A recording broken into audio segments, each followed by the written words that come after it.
Hola, muy buenos días a todos. Mi nombre es Francesc Arrufat. En primer lugar, quería agradecer a la organización por haberme invitado y evidentemente también por todo el buen trabajo que están realizando y desde hace ya muchos años. Yo soy psiquiatra de profesión, actualmente dirijo una institución como es el Instituto Pere Mata, que se dedica a la atención a las personas en salud mental en la provincia de Tarragona, y estoy aquí en calidad de presidente del Clúster de Salud Mental de Cataluña, al cual pertenece mi institución. En primer lugar, les voy a hacer una presentación breve, porque tampoco quiero que se coma tiempo de los ponentes, de lo que es el Clúster de Salud Mental, y posteriormente moderaré la primera mesa expositiva. Les pasaré un vídeo de alrededor de 2 minutos y luego haré algunas matizaciones sobre los principales proyectos y líneas del clúster. Adelante el vídeo. El miedo y la incertidumbre de un mundo en crisis. Los largos meses de pandemia han deteriorado la salud mental de una buena parte de la población. Ahora más que nunca, la salud mental es un reto de salud global, haciendo aún más evidente la necesidad de invertir recursos en todas sus vertientes.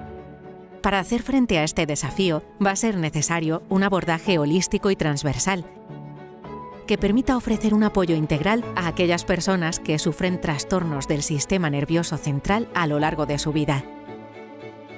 También que abarque aspectos tanto biológicos como psicológicos y sociales.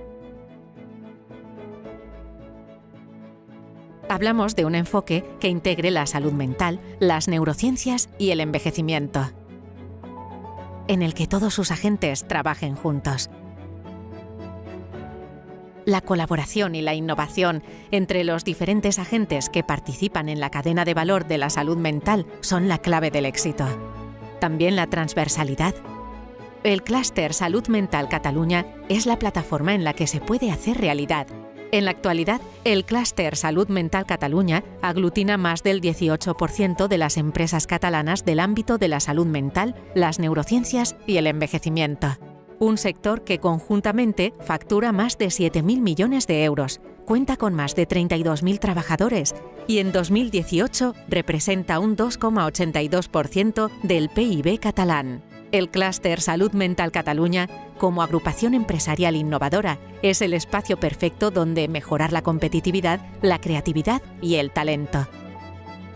Un instrumento que acelera la innovación mediante la ejecución de proyectos.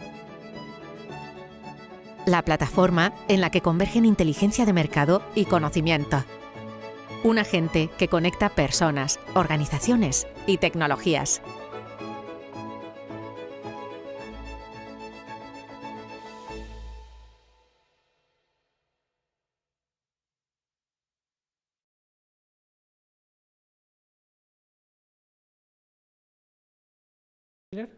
Pero bueno, creo que aquí ha quedado más enfocado.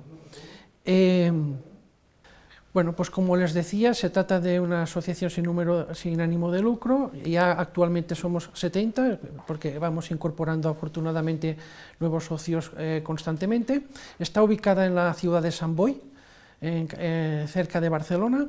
Es un municipio que históricamente ha estado muy implicado con la salud mental, porque tiene 2 grandes instituciones que han atendido pacientes con problemas de salud mental.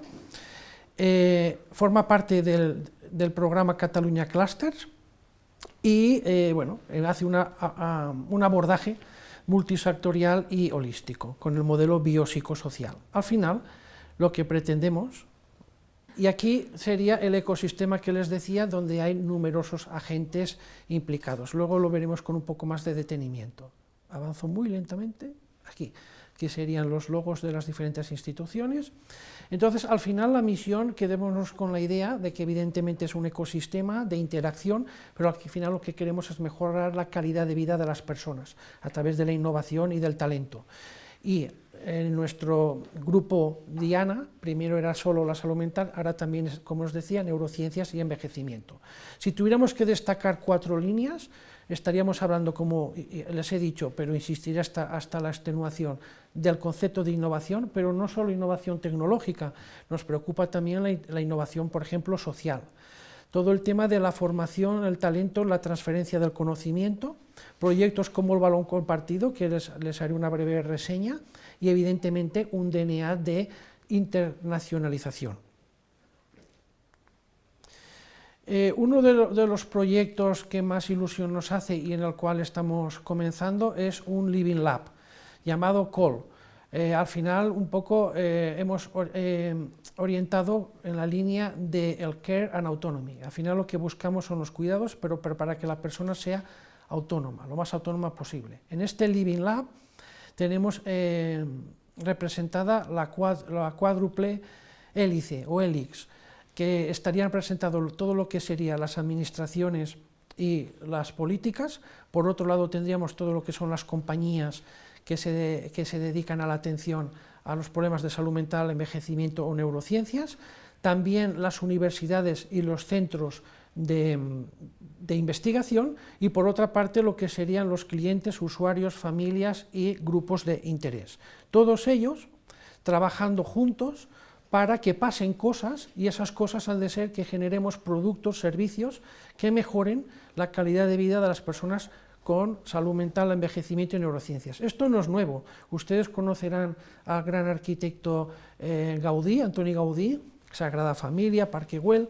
Él ya en su época de alguna manera utilizaba esta metodología de Living Lab, no tenía los medios que tenemos ahora, y hizo bastantes viajes a Sant Boi a hablar con usuarios y tener una idea de sus necesidades, porque aquí al final lo que pretendemos es que los usuarios sean el centro, es decir, crear unos servicios centrados en el usuario, en la persona, y en la toma de decisiones ha de estar presente desde el primer momento, y han de pasar cosas.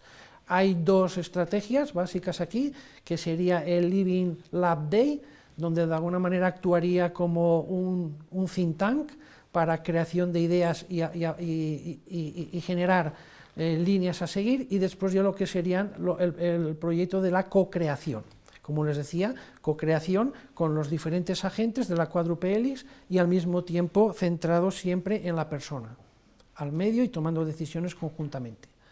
Otra línea, digamos que el Living Lab estaría en la línea de innovación, otra línea sería todo el tema del talento, la formación, y aquí tenemos una plataforma, Mind Excellence, que busca esta idea, ¿no? Ayudar a todo lo que sería la formación, la capacitación de los profesionales. Pueden entrar en nuestra web y pueden ver en qué consiste esta herramienta, ¿no? Con toda su metodología, asesoramiento, secretaría técnica y el campus virtual. Tenemos una revista que editamos, hay un comité editorial que es la Brains, primero se llamaba Brain, Business Research, Aging, Innovation, Neuroscience, y en el último año hemos añadido la S de Social, porque como les decía, en el ADN del clúster va desde la mitocondria al comportamiento, el ADN es la innovación, pero tanto tecnológica como todo el conocimiento de las ciencias sociales, siguiendo un poco el modelo biopsicosocial. Se editan revistas y de alguna manera lo que se busca es crear un cuerpo de conocimiento que sirva para los profesionales y al final para los usuarios. El otro proyecto, digamos, que actualmente estamos iniciando es el del valor compartido dentro del clúster de salud mental. Valor compartido que al final y vamos de la mano de Acció y Catalunya Bio y Health Tel. Al final aquí lo que busca valor compartido significa que seamos capaces de integrar las necesidades de la sociedad para crear valor en las empresas, es decir, que sea un win-win. La sociedad sale ganando y el negocio también. Esto, de alguna manera, las ideas claves aquí serían el tema de la sostenibilidad de las compañías, pero una sostenibilidad que ha de abarcar los aspectos económicos, medioambientales y sociales. Hay una palanca aquí, 4 palancas que claramente empujan, porque este es el futuro que nuestra sociedad nos pide, como sería todo el tema del talento, es decir, hay actualmente generaciones de trabajadores que no quieren ir a trabajar a empresas que no sean socialmente responsables, por lo tanto el talento nos lleva hacia aquí, los consumidores nos llevan hacia aquí, hay consumidores que no consumen productos que crean que no son alineados con el medio ambiente o socialmente responsables, nos lleva aquí la financiación, porque también se potencian muchas veces la financiación proyectos de este tipo, y por otra parte nos lleva la legislación. Estas 4 palancas hacen que esto sea una línea a seguir, y desde el clúster lo que se hace para los asociados son 3 talleres. Actualmente hemos realizado los 2 primeros, que es identificar oportunidades, posteriormente capacitar sobre las herramientas B Corp, que al final lo que buscan es, entre otras cosas, monetizar lo que sería todo el impacto social, y por último buscar resultados sociales y medioambientales, ¿no? En los retos que se han identificado en nuestro sector sería el acceso a la salud universal e inclusión social, la promoción de una consideración holística de la salud, la minimización del impacto medioambiental y la implementación de sistemas de gobernanza éticos, transparentes e innovadores.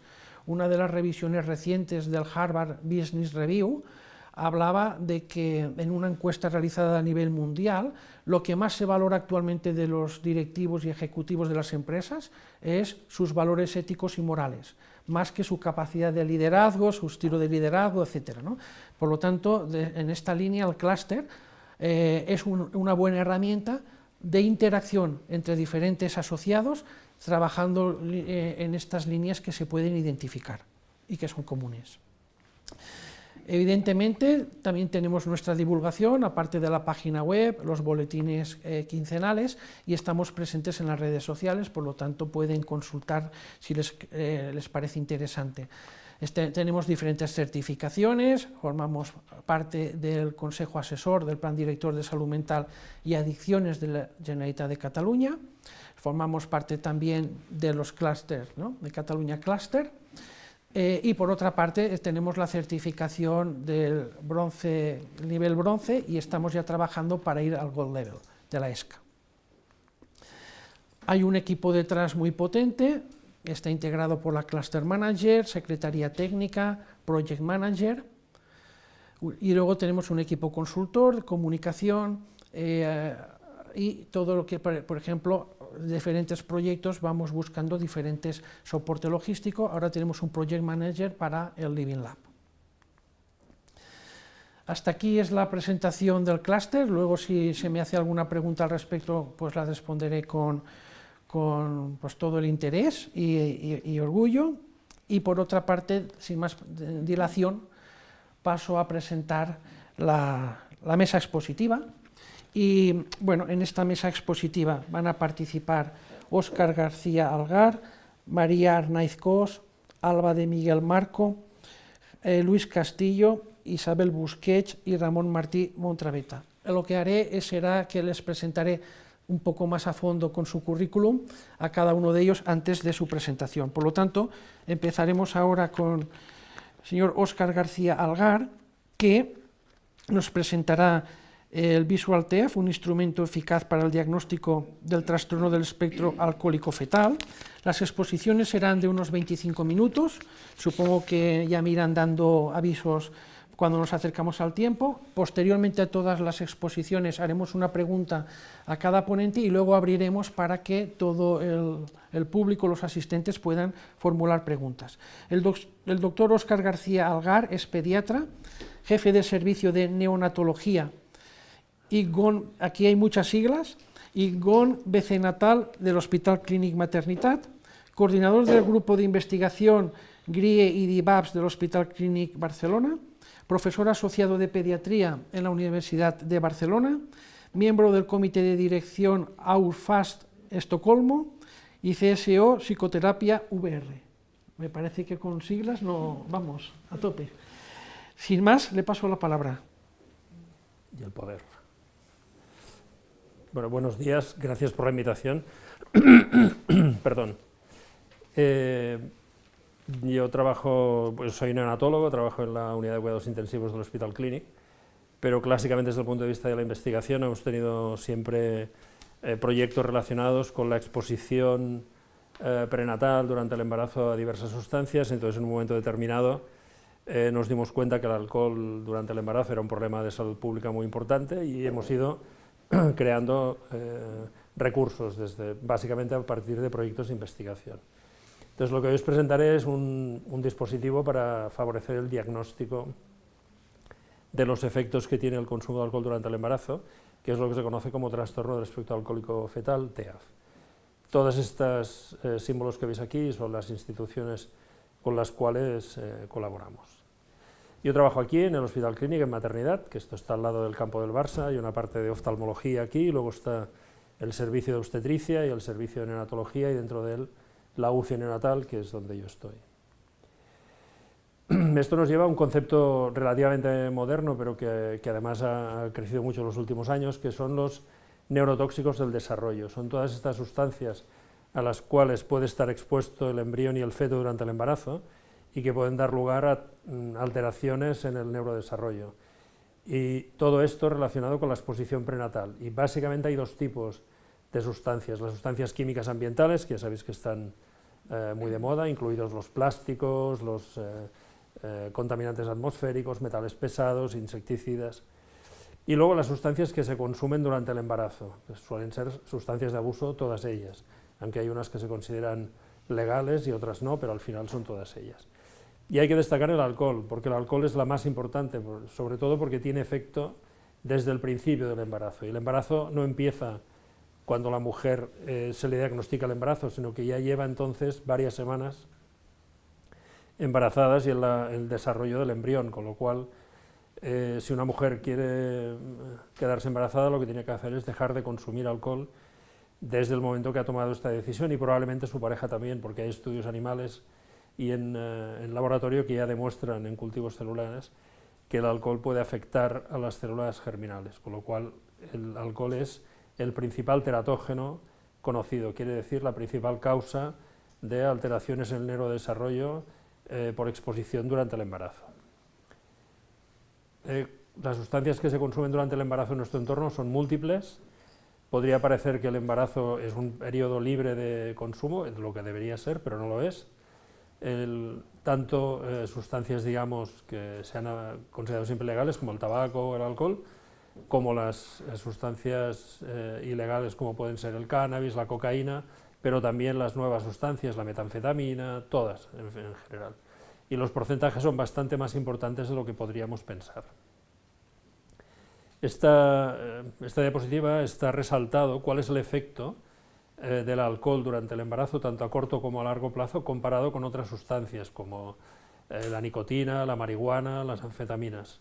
Si os fijáis, el alcohol es el único que tiene un fuerte efecto prácticamente en todos los elementos que se valoran tanto a corto plazo como a largo plazo, con lo cual el alcohol es un tóxico muy relevante. De hecho, se considera la primera causa de retraso mental en nuestro entorno, ¿no? Este es un esquema clásico de los efectos que tiene el alcohol y las sustancias durante el embarazo, recogido desde el principio del embarazo, cuando se forma la primera célula, hasta el momento del parto. Lo que está marcado en un color más morado son los efectos del alcohol, y como veis, incluye prácticamente todo el embarazo, o sea que el alcohol es tóxico durante todo el embarazo, insisto, especialmente al principio del embarazo, que es un periodo que muchas veces no se diagnostica. Cuando se diagnostica el embarazo han pasado varias semanas ya. ¿Qué hace el alcohol durante el embarazo? El alcohol, aparte de los efectos que puede hacer directamente sobre la mujer que lo consuma, directamente sobre su sistema nervioso, el hígado, a través del hígado puede metabolizarse, y tanto metabolizado como directamente, el alcohol o metabolitos tóxicos atraviesan directamente la placenta, que no ejerce de barrera para limitar su acceso, y llegan al embrión y al feto, donde sí que son directamente tóxicos. Y este es un concepto muy importante. En un momento determinado, hace muchos años, pues quizá 15 o 20, nos dimos cuenta que el alcohol era una sustancia de las que nosotros estudiábamos durante el embarazo, que era muy importante. Entonces, en ese momento hicimos una publicación como esta, que fue bastante relevante en su momento, sobre los efectos del alcohol durante el embarazo, que siempre había pasado desapercibido, mucho más en una sociedad como la nuestra, donde hay una cierta tolerancia al consumo, incluso en el embarazo, incluso a nivel de anuncios o de otras demostraciones, con lo cual una copita no pasa nada es un discurso frecuente, pero que debería estar proscrito. Y de hecho, un discurso que seguramente repetiré es que durante el alcohol no hay ninguna cantidad segura. El que no se haya demostrado que una copa haga daño no quiere decir que no lo haga. Y esto en salud pública es un principio muy importante. La ausencia de evidencia no es evidencia de ausencia. Que no se haya demostrado que una copa hace daño no quiere decir que no lo haga, y además se ha demostrado en experimentación animal que una dosis única puede ser perjudicial para el neurodesarrollo. El alcohol tiene una serie de características, es que su efecto depende de factores relacionados con la propia mujer, como pueden ser el patrón de consumo, que está relacionado pues, con la dosis y el tiempo. Si se consume grandes cantidades en poco tiempo, que es un patrón más nórdico, más de Europa del Este, pues esto puede ser mucho más perjudicial, aunque siempre lo es. El patrón mediterráneo es más consumir cantidades pequeñas o alcohol de menos graduación de forma más continuada. No sabemos muy bien qué pasará si el patrón actual de consumo en botellón se mantiene cuando las mujeres que lo practican lo siguen haciendo cuando se queden embarazadas. También depende de la fase de gestación o del estado nutricional de la mujer. Pero además hay factores que son genéticos, lo que divide a la población en personas que tienen variantes genéticas protectoras o de susceptibilidad. Si el metabolismo es muy rápido, como sucede en la mayoría de los países asiáticos, rápidamente se producen metabolitos tóxicos relacionados con los efectos desagradables del alcohol, como la borrachera, ¿no? Con lo cual se deja de consumir antes. En cambio hay variantes genéticas que el metabolismo es mucho más lento, con lo cual cuando aparecen estos síntomas ya se ha consumido muchísima más cantidad de alcohol.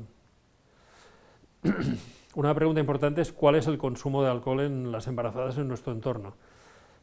Cuando esto se pregunta por cuestionario, en las mujeres de la misma edad fuera del periodo de gestación está sobre el 60-70%, pero cuando se pregunta embarazadas está alrededor del 15%. Esto quiere decir que esta es la percepción que tienen de lo que es el consumo de alcohol.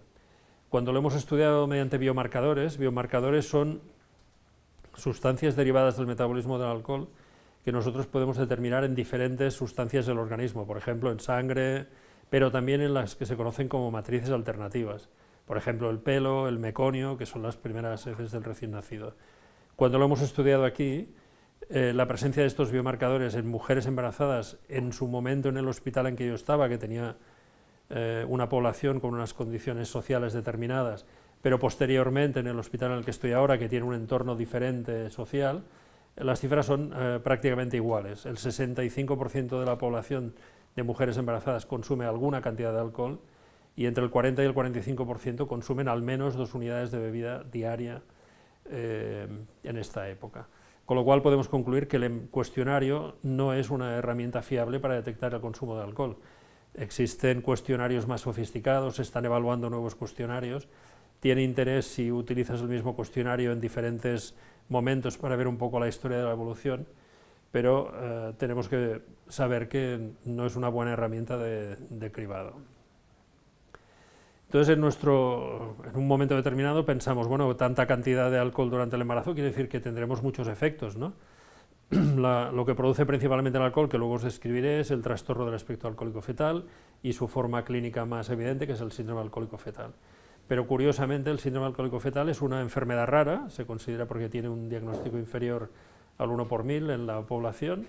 La prevalencia es muy baja, no sabíamos si estaba relacionada con el patrón de consumo, que aunque hubiera efectos para que diera lugar a tanta clínica como para diagnosticarlo de síndrome alcohólico fetal, pues no existía, o porque igual no teníamos suficiente pericia diagnóstica, porque el diagnóstico, a pesar de que es fácil, pero tiene su complejidad, ¿no? Y además nos encontramos con una situación muy curiosa, es que había un aumento muy importante de niños y niñas adoptados de países donde el consumo de alcohol era muy importante en la población, además con un patrón de consumo de riesgo, sobre todo los países de Europa del Este. Y además, muchos de estos niños, que hubo un boom en la adopción internacional, pues presentaban muchos de ellos trastornos cognitivos y conductuales que, aunque pudieran estar relacionados con el propio abandono, la propia adopción, que es una causa muy importante de trastornos, pero el alcohol podía ser un factor a tener en cuenta. Actualmente, estas son cifras de hace un par de años, que son las últimas que tenemos, hay más de 20.000 niños y niñas adoptados de estos países. Eso quiere decir que si los porcentajes de trastorno del espectro alcohólico fetal que tienen en origen, es decir, en los orfanatos donde están estos niños, teniendo en cuenta que estos niños y niñas están institucionalizados con la deprivación que esto supone y además proceden de familias que han perdido la custodia o los han abandonado, eso quiere decir que si el consumo en la población general de estos países es muy elevado, podríamos concluir que prácticamente todos los que van a adopción internacional han sido expuestos. Estos porcentajes tan altos, que ellos son del 60-70% de TEAF en este colectivo, quiere decir que probablemente este porcentaje sería equivalente aquí, y esto podría suponer un problema de salud pública muy relevante en nuestro entorno, que no había estado detectado y que había pasado disimulado bajo el diagnóstico o sintomático, TDAH, problemas de apego, pero que en el fondo había una causa que era el consumo de alcohol durante la gestación. No había datos sobre la prevalencia, había los estudios en origen que llevaban esto hasta el 68%, y solamente había un pequeño estudio en Suecia donde encontraron que en niños adoptados de estos países pues había un 53% de ellos afectados de TEAF. Entonces en Cataluña pusimos en marcha un estudio multicéntrico en colaboración con el Hospital Clínic San Juan de Dios y el Vallebrón. Reclutamos una serie de niños, hicimos la evaluación a todos ellos, eran todos adoptados, a ver cuál era la prevalencia real. Era la primera vez que se hacía y fue un estudio relevante que se publicó hace un par de años. Entonces nosotros encontramos que el 50% de los niños adoptados de estos países tienen un TEAF. Estos son cifras muy importantes y como muchas veces en estos casos los antecedentes no están bien documentados porque la documentación no es muy fiable, si hubiéramos tenido la documentación fiable probablemente habríamos llegado al 70%. Cuando esto se hizo difusión, la responsable de los orfanatos de Rusia, en ese caso, confirmó que eran las mismas cifras que ellos tenían, un 70%, con lo cual quiere decir que tenemos un problema de salud pública importante. Este dibujito que aparece arriba a la derecha, que es esta mujer embarazada bebiendo tachada, creo que sale en alguna otra diapositiva, pero es un poco la reivindicación de que actualmente y en el contexto del lobby del alcohol de nuestro entorno, es lo que deberían incluir todas las botellas que llevan alcohol, tanto sea de baja graduación, cerveza, vino, como las más espirituosas, diríamos. Si vais al supermercado encontraréis un porcentaje que no sabría decir, pero que estará alrededor de la mitad, con un logo minúsculo en un lugar prácticamente inapreciable, ¿no? ¿Cómo se diagnostica el trastorno del espectro alcohólico fetal? Hay múltiples guías, hay la guía americana, las australianas. Cuando hicimos este estudio de prevalencia los comparamos a ver si había diferencias entre las guías, porque no es un diagnóstico que todavía esté contemplado como tal ni en la Clasificación Internacional de Enfermedades ni en el DSM-5. Parece que en el futuro esto será así, pero los criterios diagnósticos, aunque hay algunas diferencias, diagnostican lo mismo, o sea que todas ellas son útiles. Y este diagnóstico tiene una característica que se basa en un algoritmo diagnóstico clínico que requiere la cooperación de dos profesionales que muchas veces no hablan, que es el pediatra fundamentalmente y el psicólogo, porque viven en universos paralelos, tienen agendas diferentes, no están en el mismo centro, cubren áreas de salud diferentes y esto plantea un problema. Esta es una de las guías, es la que nosotros usamos principalmente, que son las americanas, pero son todas acaban haciendo la misma categorización diagnóstica. Entonces el diagnóstico del TEAF quiere decir que hablamos de espectro porque incluye varias formas clínicas. El espectro en nosología médica es un concepto que se va introduciendo, como hay el trastorno del espectro autista y quizá próximamente el del espectro asmático, aunque todavía no ha tenido suficiente éxito, que incluye 4 formas clínicas.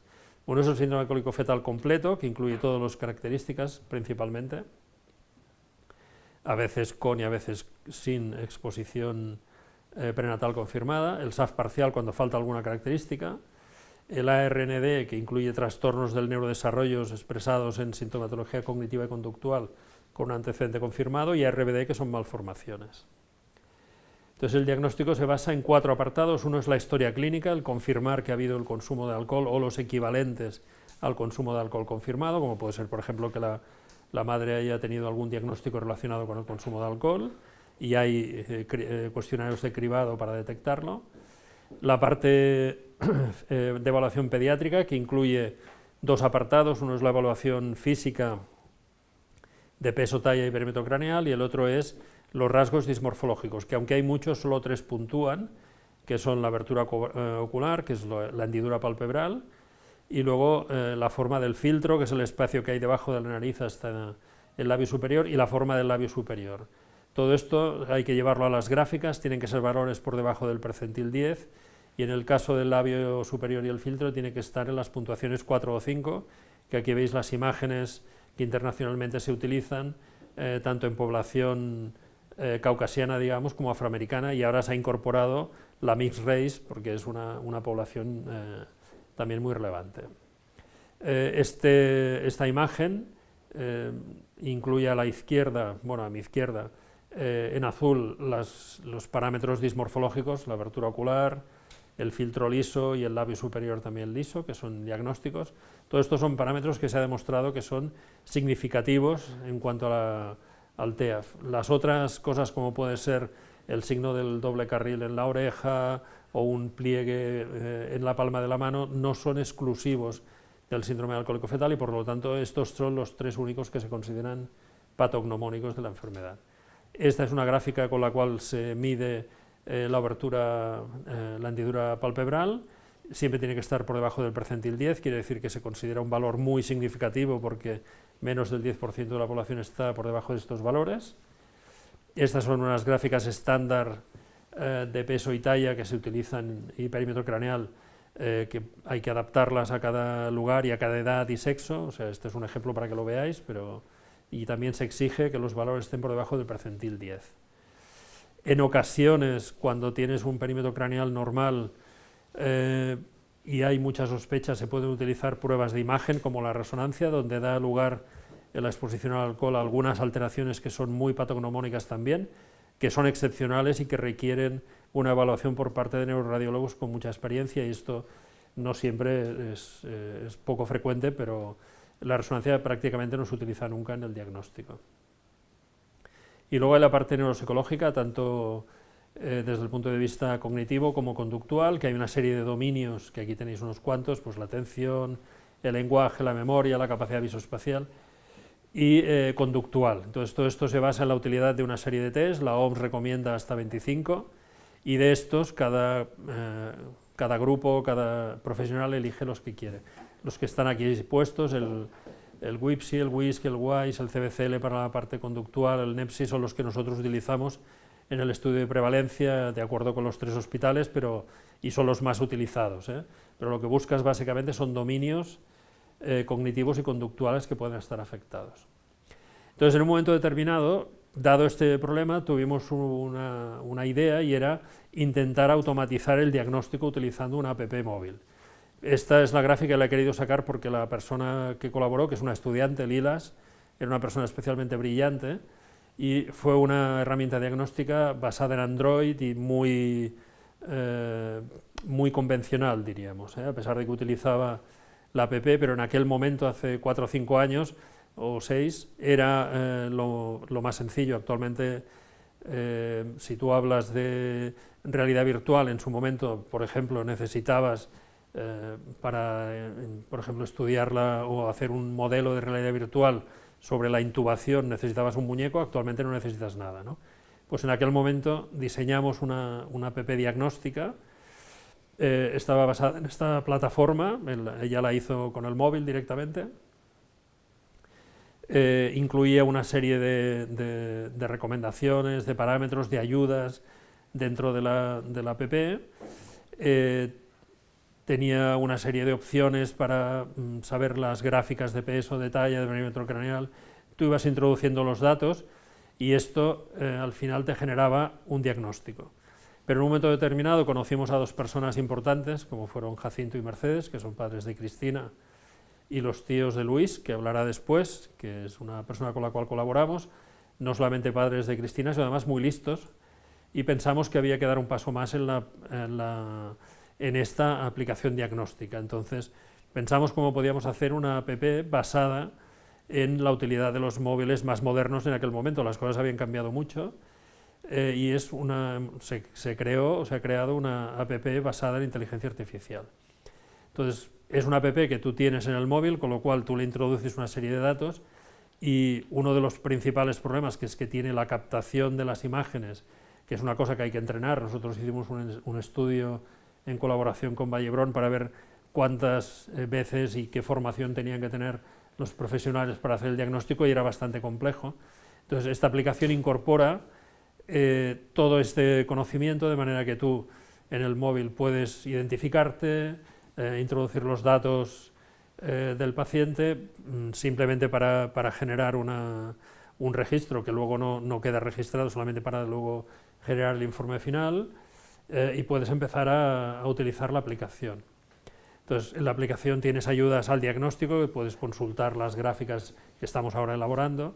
Luego introduces los datos de cuánto tiempo lleva en el entorno, qué edad tiene, introduces los dominios cognitivos o conductuales que pueda tener afectados, introduces los parámetros que tú has determinado y la máquina automáticamente te mirará si están o no por debajo del percentil 10, haces una captación de la imagen, este señor soy yo, que no es una captación de una imagen ni es un escáner, lo único que hace es tomar una serie de medidas, y a partir de aquí te da el diagnóstico, te da el resultado y el diagnóstico. Entonces, esto es una cosa que desarrollamos, que ahora estamos acabando con el registro científico y de la propiedad intelectual, y además acabando de evaluar los datos para publicarlo. Lo hemos evaluado en más de 600 casos, al menos 300 son de grupos étnicos que incluyen la mitad afroamericanos y la mitad mixed race.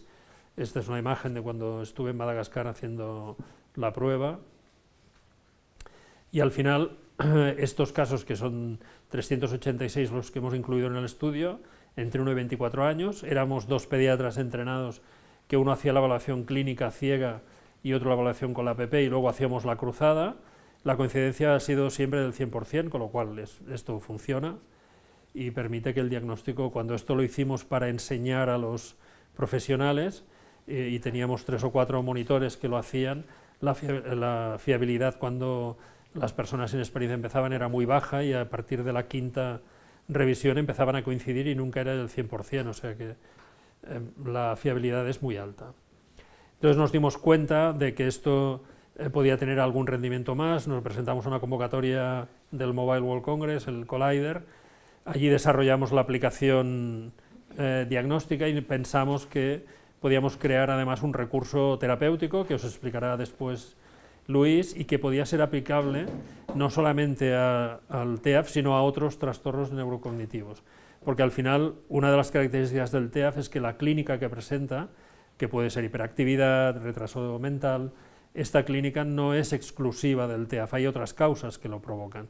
Y si tú creas un recurso terapéutico, que luego Luis os explicará, puede servir para tratar estas alteraciones, estos dominios afectados, cuando son producidos por el TEAF o también por otras etiologías. Esto nos ha llevado a constituir Psicoterapia VR, que ahora os explicará Luis a continuación, que incluye la parte diagnóstica, que es Visual TEAF, y la parte terapéutica, que es la que os explicará ahora. Y muchas gracias, y esta es nuestra vida diaria. Doctor Óscar García, a continuación será una presentación compartida entre María Arnaizcoz y Alba de Miguel Marco. Primero empezará María Arnaizcoz. Ella es psicóloga especialista en clínica, psicóloga general sanitaria y EIME VR Business Developer. Adelante.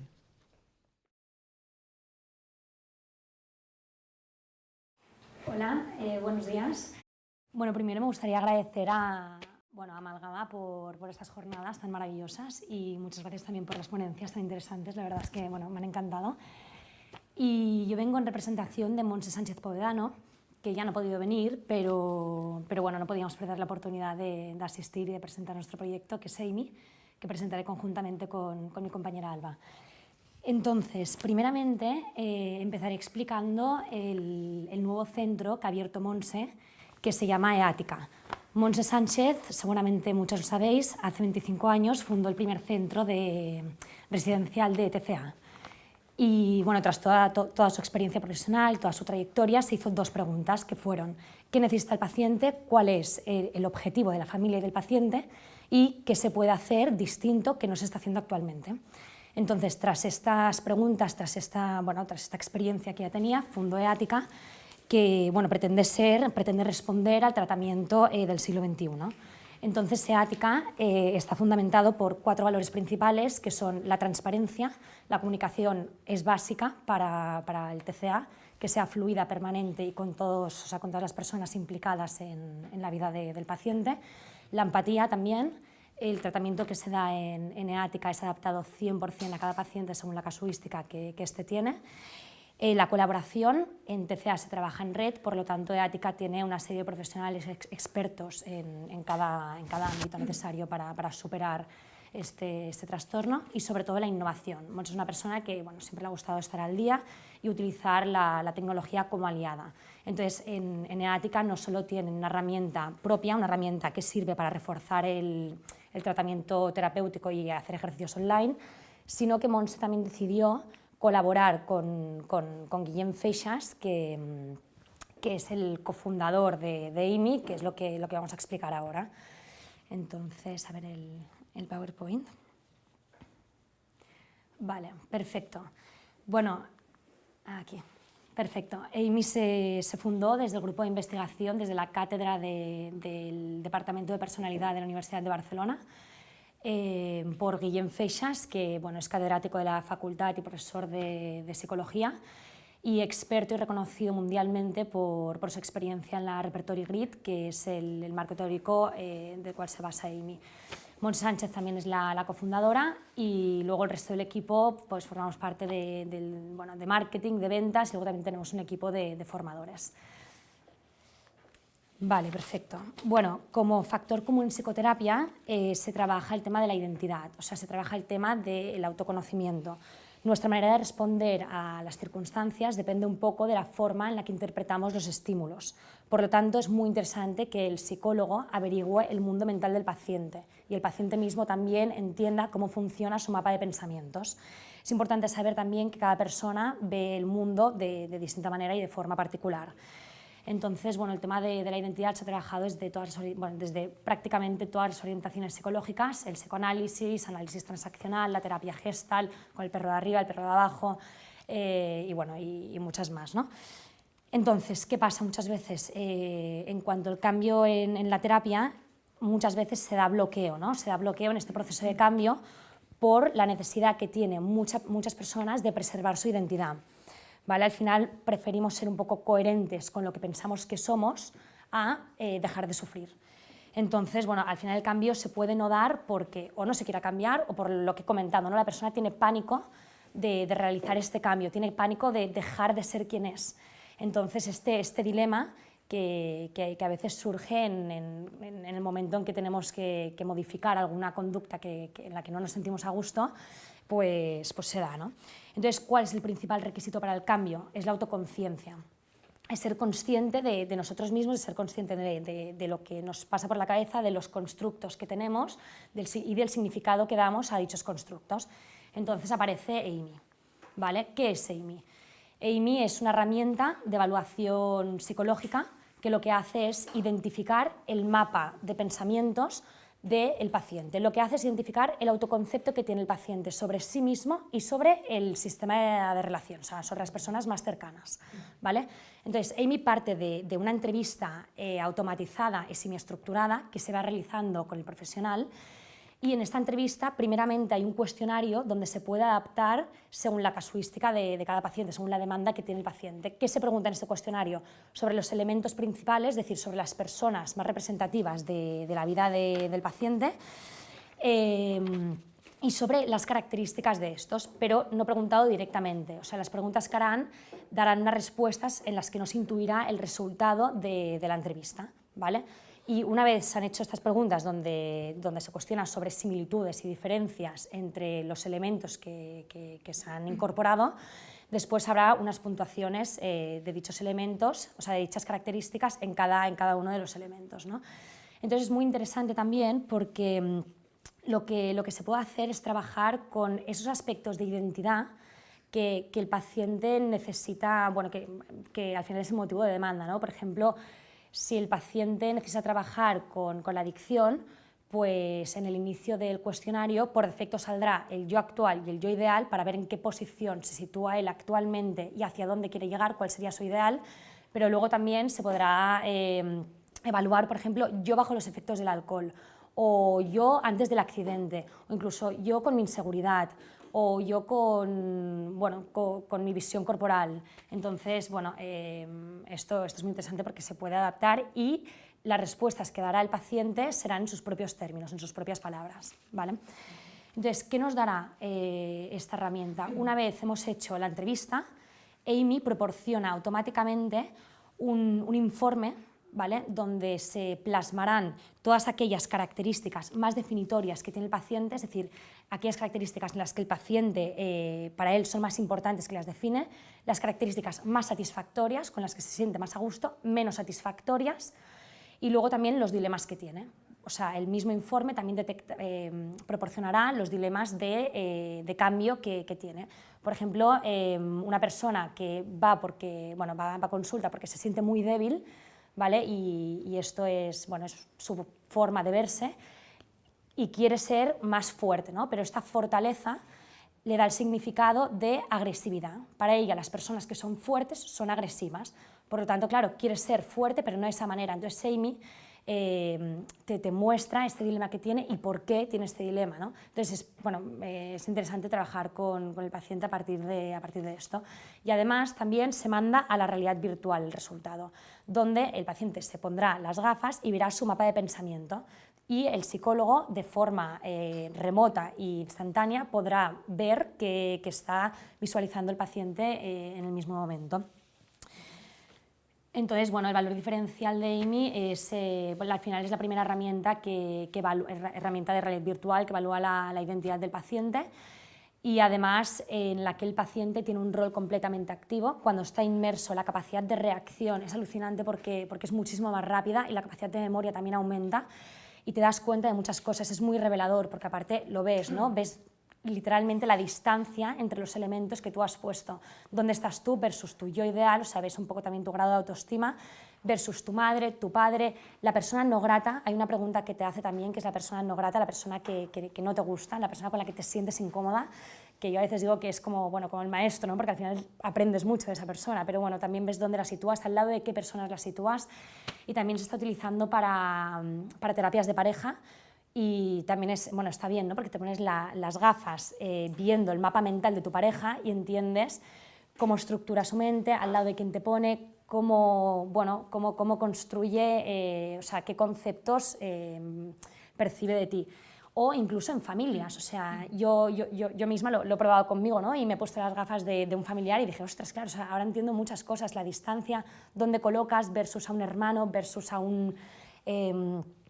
a un cuñado, incluso a un abuelo, y es muy interesante porque es muy visual y muy emotivo. ¿Qué contiene el producto? Es un poco lo que ya he explicado. Esta entrevista automatizada, que la puedes adaptar, el informe, la presentación en 3D, y luego también al psicólogo se proporciona un manual de uso, una guía interpretativa con una serie de preguntas para sacar el máximo beneficio de la herramienta, la experiencia inmersiva, vídeos teóricos también para saber utilizarlo, aunque es bastante intuitivo, y luego formaciones y supervisiones de forma continuada. Ahora mi compañera Alba explicará la experiencia de Amy en Amalgama y un caso clínico en el que se ha hecho uso de Amy. Alba, su currículum es psicóloga general sanitaria, coordinadora del Departamento de Formación y Prevención de Amalgama 7 y coautora de estudios y artículos relacionados con el uso de la tecnología y cómo ha afectado el confinamiento a los adolescentes y sus familias. Gracias, doctora Arrufat. Gracias, María, por la presentación. Vamos con el Power, por favor. Ahora vamos a hablar de Amy en Amalgama 7, ¿vale? María, ¿tú qué crees en Amy, en Amalgama, cuándo lo utilizamos? ¿En la fase inicial, en el programa de orientación diagnóstica, en la fase de tratamiento o en la fase de seguimiento? ¿Qué dirías? Yo diría que en la fase de tratamiento, ¿no? Una vez has conocido un poco el motivo de consulta y a partir de aquí. Pues en Amalgama lo que hacemos es pasarlo en las tres. Nos gusta hacerlo al principio, tratar el resultado y al final volverla a pasar y ver o no el cambio de paciente. ¿Cómo lo hacemos? Hacemos 4 sesiones. La primera y la segunda es de administración. Y la tercera y la cuarta es de tratamiento. La duración de cada sesión es de 1 hora, 1 hora y media. Cada sesión es administrada por un terapeuta experto. Como bien has dicho, recibimos formación por parte del equipo de AMY. Las sesiones pueden ser tanto individuales, de pareja, como familiares, según el caso. El terapeuta participa activamente, esto es muy importante. Podemos ver que en la realidad virtual, de unas herramientas que nos presentarán a continuación, son escenas, son escenarios genéricos para todos los pacientes. En cambio, en AMY, como la realidad virtual, como el gráfico de su mapa conceptual es individual para cada persona, el terapeuta participa en esta sesión de realidad virtual, pero además de forma muy individual. El terapeuta puede ir haciendo preguntas sobre dónde se sitúa tu madre, dónde se sitúa tu pareja, dónde te sitúas tú y tu yo ideal, por lo tanto hay una interacción. Cada sesión se registra y además se hace un informe al finalizar. Y no es preciso de un espacio físico adaptado, por lo tanto cada psicólogo puede hacer esta intervención en su mismo despacho. ¿Por qué y para qué Amalgama 7 administra AMY? Como objetivo más general, para aumentar la eficacia de la psicoterapia y por lo tanto reducir el abandono terapéutico, y como objetivo más específico, poder potenciar el autoconocimiento y mejorar la empatía de nuestro paciente con las personas emocionalmente significativas. Por lo tanto, vemos beneficios en dos partes, tanto para el terapeuta como para el paciente, y por lo tanto, entre la dirección y la terapia de los dos. El terapeuta hace un tratamiento mucho más individualizado, facilita la adherencia terapéutica entre paciente y psicólogo, facilita la comprensión del terapeuta en relación con la realidad que percibe el paciente. Es decir, el terapeuta puede ponerse las gafas, puede ver el mapa mental del paciente y por lo tanto entenderlo mejor. Facilita la indicación terapéutica, de intercambio de roles. ¿Por qué? Porque tú le puedes pedir al paciente que se ponga en el rol de su madre, de su padre, del yo ideal y por lo tanto no necesita imaginarse el otro, sino que se posiciona en su lugar. El paciente. El escenario de realidad virtual se construye desde el vocabulario del propio paciente, como ha dicho mi compañera María. El paciente define a las personas, ¿no? Me parece simpático, cariñoso, y trabajamos desde este vocabulario, no del vocabulario que tenemos los psiquiatras o los psicólogos, que a veces los pacientes, bueno, te escuchan y les interesa, pero a veces no te entienden. Aumenta el interés y la motivación a la terapia. El chico o la chica que trabajamos con adolescentes les gusta más, les crea más interés y por lo tanto quieren volver. La inmersión en la realidad virtual facilita la expresión emocional. Los chicos y las chicas no se quedan como otra sesión más, ¿no? Como he hecho hasta ahora, sino que hay un impacto emocional, les gusta, les crea alguna sensación nueva. Mejora la percepción de su rol en su entorno, es decir, la realidad virtual, las gafas, te permite mejorar de manera objetiva en qué rol me posiciono delante de los otros. Y mejora el autoconocimiento. Podemos trabajar tanto la identidad como el autoconocimiento, quién eres y quién quieres ser. Ahora vamos a ver un caso de éxito de un paciente mío, de Diego, que Diego tiene 20 años, es estudiante de arte y diseño, asistió acompañado de sus padres en Amalgama 7 el 2 de febrero de 2020. El motivo de consulta era por violencia filioparental psicológica dirigida al padre, ansiedad, desmotivación escolar, inestabilidad emocional y relaciones interpersonales, ya sea amorosas o de amistades, cambiantes e inestables. En el programa de exploración diagnóstica, es decir, al inicio de la terapia, le administramos AMY. Como podéis observar, este es el gráfico 3D del sistema de Diego. Este es el gráfico que ve el terapeuta en el informe que genera. Diego lo ve en realidad virtual, ¿vale? Entonces, os he señalado yo, que sería Diego, cómo se define Diego a él mismo. Os he señalado el yo ideal, el Diego ideal, quién quiere ser. Y os he señalado el padre. Fijaros que el motivo de consulta era violencia filioparental hacia el padre. si os fijáis, hay una distancia significativa entre Diego y el padre, en cambio la madre está más cerca y el yo ideal también está bastante lejos y además de todo el mundo. Durante el tratamiento estuvimos trabajando sobre el análisis del autoconcepto, es decir, la percepción que tenía Diego sobre sí mismo, el autorretrato, la identidad. Estuvimos trabajando las características más definitorias que se definió él. Diego se definía como una persona nerviosa, como una persona no hombre, es decir, bueno, él, según me contaba a mí, se definía como poco sociable, ¿no? Un poco antisocial, etc. Luego también trabajamos la autoestima. ¿Por qué? Porque veíamos mucha discrepancia entre el yo actual y el yo ideal y la relación con los otros. Al terminar, en la fase de seguimiento, unos meses después, volvimos a administrar Amy. Como podéis observar en el gráfico 3D, vemos que el yo, es decir, Diego, sigue en el mismo sitio, porque en la terapia nuestro objetivo, ya que era un chico de 20 años que no venía con la intencionalidad de cambiar, simplemente de ser feliz y estar mejor con su familia, fijaros que él no se mueve, el yo sigue bastante en el mismo sitio, pero la percepción ya no es la misma, tiene el padre más cerca y además más cerca de la madre, y el yo ideal, Diego ideal, también más cerca, por lo tanto su autoestima, la relación con sus padres, la relación entre los dos y cómo él percibe el entorno cambia. Muchas gracias por la atención y seguimos. Muy bien, muchas gracias.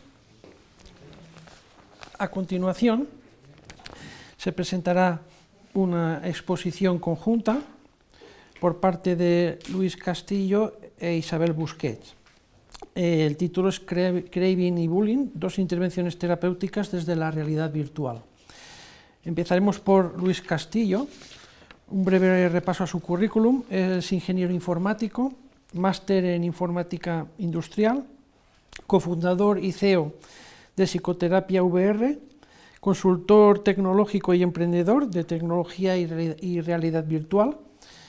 Es una persona socialmente comprometida que abre nuevos caminos para mejorar la calidad de vida de las personas. Digital Health es su camino. Trabajar en equipo, su mejor herramienta. Adelante. Bueno, muchísimas gracias a la organización y en especial a Amalgama 7 por invitarme. Me gustaría empezar directamente con la presentación, si es posible, por favor. Vale, que está cargando. Bueno, nosotros desde Psicoterapia VR venimos a presentar un nuevo tipo de realidad virtual, ¿no? Un nuevo tipo de herramienta, en este caso es Mental XR, y es para el tratamiento de trastornos neurocognitivos que hemos desarrollado en colaboración con nuestro primer gran piloto con Amalgama. Nosotros nos centramos sobre todo en la parte de realidad virtual, pero un nuevo tipo de realidad virtual con un componente tecnológico asociado, en este caso el tacto, porque realidad virtual no es solamente lo que se puede ver, sino también lo que se puede tocar.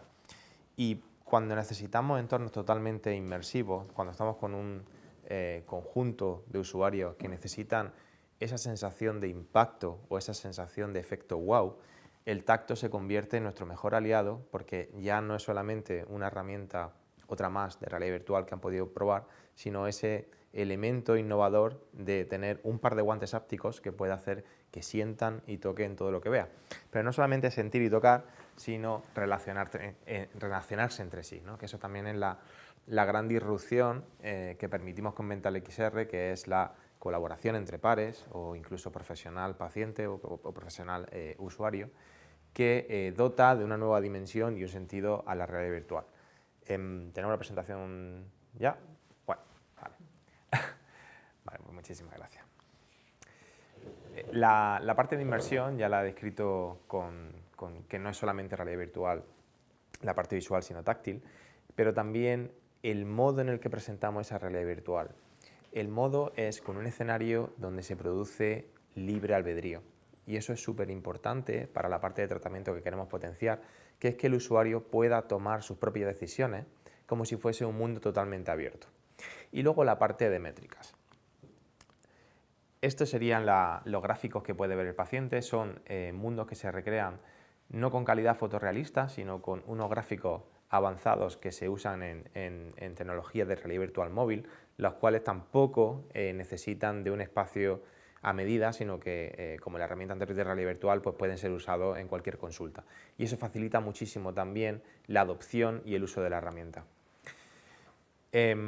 Aquí se puede ver una especie de vídeo del caso de uso que nos trata, que sería la parte de una experiencia en la que se evalúa el crabbing con el consumo y el uso de sustancias tóxicas, ya puede ser alcohol y drogas, y en el que podemos comprobar cómo la experiencia es totalmente dinámica y libre. En este caso, el usuario en casa con sus padres le habían mandado comprar una barra de pan y el objetivo es que tiene que hacer esta tarea en menos de 30 minutos con un presupuesto y conseguir volver a casa con la vuelta correcta, con la barra de pan y sobre todo, lo más importante es sin haber consumido sustancias tóxicas, en este caso alcohol o droga.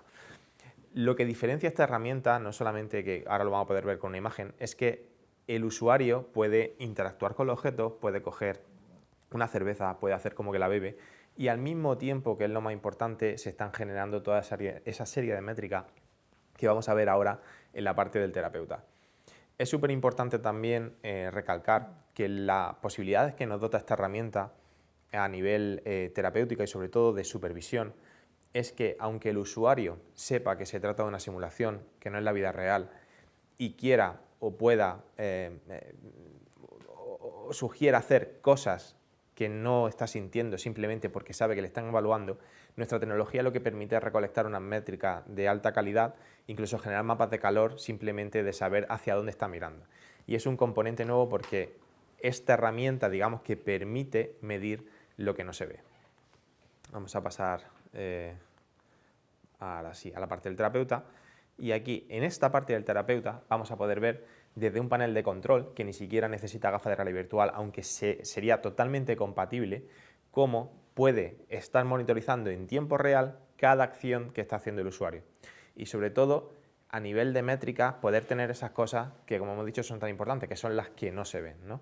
Estamos midiendo cada movimiento, cada acción de biofeedback o impulsividad que está teniendo el paciente, la velocidad con la que está haciendo los gestos, ese nerviosismo medido de la forma de cómo coger las cosas y al mismo tiempo el paciente está teniendo un retorno táctil que le está provocando esa inmersión y que le está haciendo desconectar de alguna forma del mundo real para que la simulación tenga sentido y podamos generar datos que tengan luego ese sentido de análisis por parte del profesional médico con todas las métricas que estamos midiendo.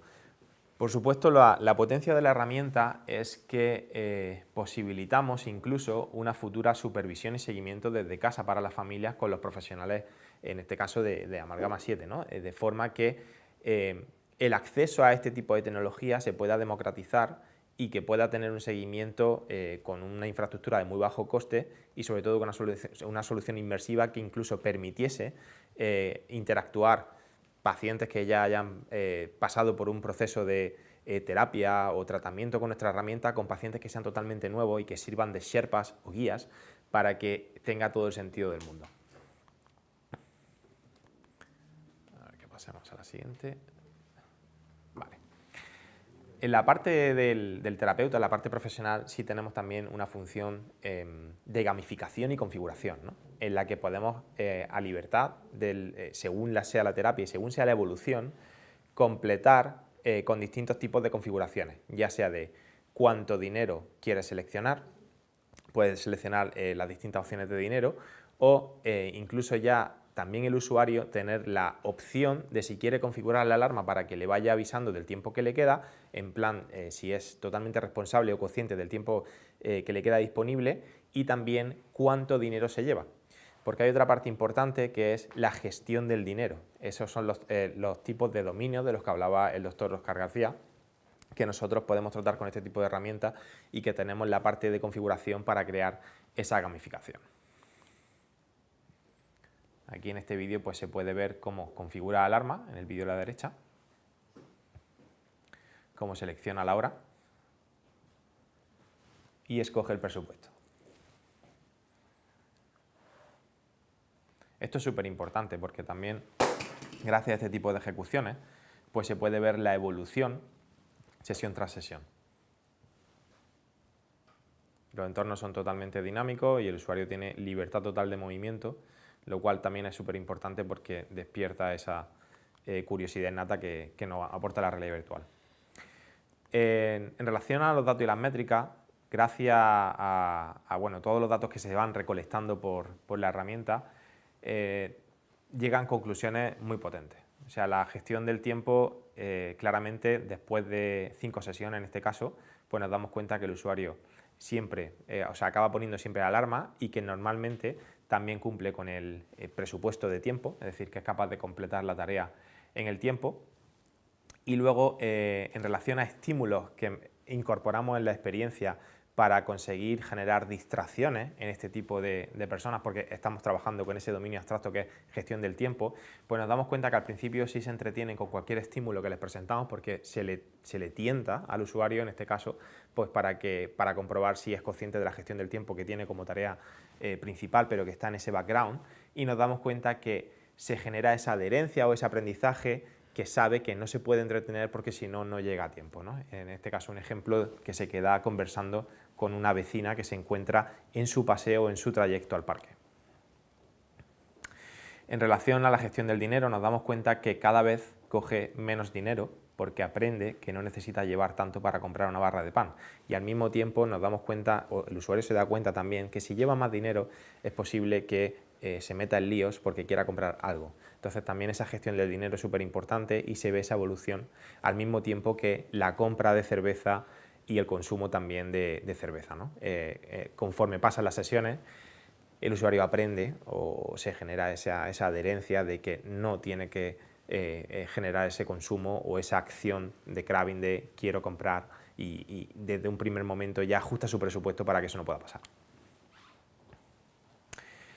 Lo mismo pasa con la invitación a la cerveza, es decir, la invitación a la cerveza y la invitación a drogas, ¿no? Al principio siempre es súper fácil que el usuario, ya sea simplemente por la curiosidad de lo que es la nueva tecnología o esa experiencia de quiero probar qué sensación aporta esto, normalmente al principio siempre aceptaban el estímulo. De hecho, la función principal de esta herramienta es el craving, pero a lo largo de las sesiones también se ve claramente cómo ya evitamos ese tipo de tentación de consumo de sustancias tóxicas, ya sea alcohol o drogas. Y como conclusión, gracias a las métricas que tenemos y gracias al estudio en conjunto que estamos haciendo con Amalgama, consideramos que es una evolución positiva para el paciente. Consideramos que el terapeuta tiene nuevas herramientas para poder estudiar o influenciar sobre, en este caso, el paciente usuario. Y tenemos una plataforma que genera métricas que hasta antes de tener Mental XR eran totalmente imposibles porque no se podían medir. Entonces, si juntamos esta nueva realidad virtual inmersiva, el beneficio que tiene el paciente y sobre todo la nueva herramienta que tiene el terapeuta y los resultados que puede usar para crear una mejor terapia o tratamiento, pues hemos conseguido tener una herramienta totalmente novedosa para el tratamiento de trastornos neurocognitivos. Y ahora pues le doy paso a mi compañera Isabel. Gracias. Muchas gracias, Luis. Isabel es psicóloga general sanitaria en consultas externas de Amalgama 7, coordinadora del departamento I+D+I de Amalgama 7, coordinadora del programa de prácticas universitarias en Amalgama 7 y coautora de artículos científicos y guías preventivas. Adelante. Muchas gracias y muy buenos días a todos aquellos que nos están siguiendo. Junto con mi compañero Luis les hemos presentado inicialmente la parte técnica de nuestras nuevas intervenciones y mi interés es poder bajar al detalle y por tanto mostrarles la parte clínica, ¿no? El por qué y cómo el equipo clínico de Amalgama ha creado estos escenarios junto con el equipo técnico de Luis. Para empezar, me gustaría dar 7 puntos claves que creo que nos va a dar la base para comprender a quién va destinado estas intervenciones del craving y el bullying. En primer punto, los adolescentes que atendemos en Amalgama 7 presentan en su mayoría un trastorno conductual. Eso puede significar que puede haber alguna dificultad de adaptación, ya sea, por ejemplo, en la convivencia familiar, pueda tener un bajo rendimiento, desmotivación académica, el tema del consumo o policonsumo de sustancias, otros comportamientos de riesgo a nivel sexual, social, legal, además de lo que se le llama el ocio paralizante, que tiene que ver con todo aquello relacionado con el abuso de las nuevas tecnologías. En segundo punto, y viendo estos chicos y chicas, estos adolescentes, muchos de ellos llegan a Amalgama sin un diagnóstico previo, pero en caso de que lleguen con un diagnóstico previo, mayormente es del espectro conductual y del neurodesarrollo, por tanto como puede ser el trastorno negativista desafiante, como también el TDAH. El tercer elemento es que este diagnóstico de trastorno conductual puede duplicar y reduplicar otros comportamientos, como puede ser el consumo de sustancias, que a veces es más visto como un problema moral y no tanto como un problema clínico. A su vez, sabemos que la gradación, ¿no? Hay una escalera gradativa sintomatológica, de casi ausencia de sintomatología del trastorno conductual a aquella que presenta pues, una mayor gravedad psicopatológica. Sabemos que el trastorno conductual va muy ligado en comorbilidad con los consumos de sustancia y, por tanto, lo que se llama patología dual. En sexto punto es que estos diagnósticos a veces pueden ocultar, ¿no? Suele ser en ocasiones un cajón desastre, que nos pudiese ocultar alguna sintomatología primaria más grave y por tanto con estos 6 puntos claros decir, ¿no? que desde Amalgama, ya desde el año 97, estamos creando intervenciones tanto asistenciales como también preventivas y que actualmente, de la mano de Psicoterapia VR, nos hemos animado a todo lo que es ya la nueva realidad virtual con 2 claros objetivos. Primero, mitigar efectos del craving y el bullying, que ahora vamos a entrar más al detalle, y potenciar también las capacidades del aprendizaje de nuestros pacientes. Bien, me gustaría empezar por una parte más de reflexión conceptual, primero lo que es el craving, ¿no? Antes se ha comentado, por tanto es ese deseo intenso que pasado un tiempo, chico o chica o la persona tiene ese deseo de consumir nuevamente para poder experimentar pues aquellos efectos placenteros, por tanto lo que se le llama el síndrome de abstinencia condicionada. El craving es un elemento clave en el tratamiento de abuso a sustancias y, por tanto, todo lo que es la prevención de recaídas de este consumo. Comprender este fenómeno nos ayudará a planificar y, además, a mejorar nuestros tratamientos. Intervención en el craving y, por tanto, ¿qué nos hemos planteado, ¿no? ¿Qué es lo que queremos conseguir? 2 objetivos generales y luego complementados con objetivos específicos. De entrada, aumentar la eficacia preventiva y, en consecuencia, reducir las recaídas de consumo psicoactivo, además de mejorar esa indicación pronóstica en situación de alta terapéutica, que luego bajaremos al detalle. Y como objetivos específicos hemos puesto algunos ejemplos que nos van a ayudar a potenciar pues, algunos dominios conductuales, cognitivos, habilidades, como por ejemplo las funciones ejecutivas, planificar, el control de impulsos, o también habilidades como pues, comunicativas, la asertividad, etc. Eso nos ayudará a potenciar los objetivos generales. ¿Cómo? Pues miren, nos hemos centrado principalmente, ¿no? en qué nos basamos, qué es lo que queremos realmente mejorar. Miren, nosotros hacemos estudios de seguimiento a 2 años después del alta terapéutica. Eso significa que una vez el paciente y su familia ha estado de alta terapéutica, a los 2 años se cita a los padres, se cita al paciente y se hace una entrevista estructurada con distintos elementos que queremos estudiar. En este caso, el de ser resaltado un elemento que es el consumo de derivados del cannabis. ¿Qué vemos? Que en el momento del ingreso, en un 40%, ese chico o chica se encuentra en una situación de patrón adictivo respecto al consumo de derivados del cannabis.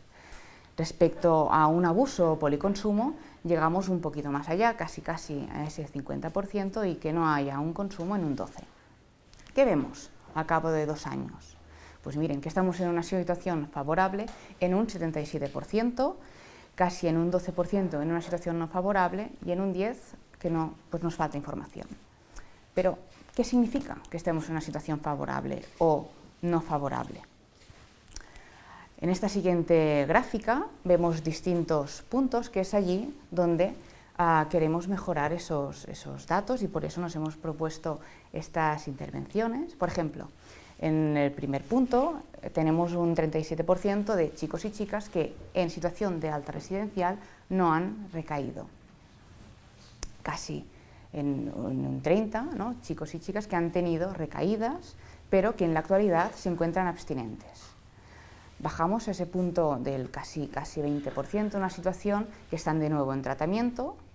No llegamos al 10% en una situación de que están de situación de recaída del consumo, casi en un 3% de depresión no éxitos y en el resto que no tenemos información fiable.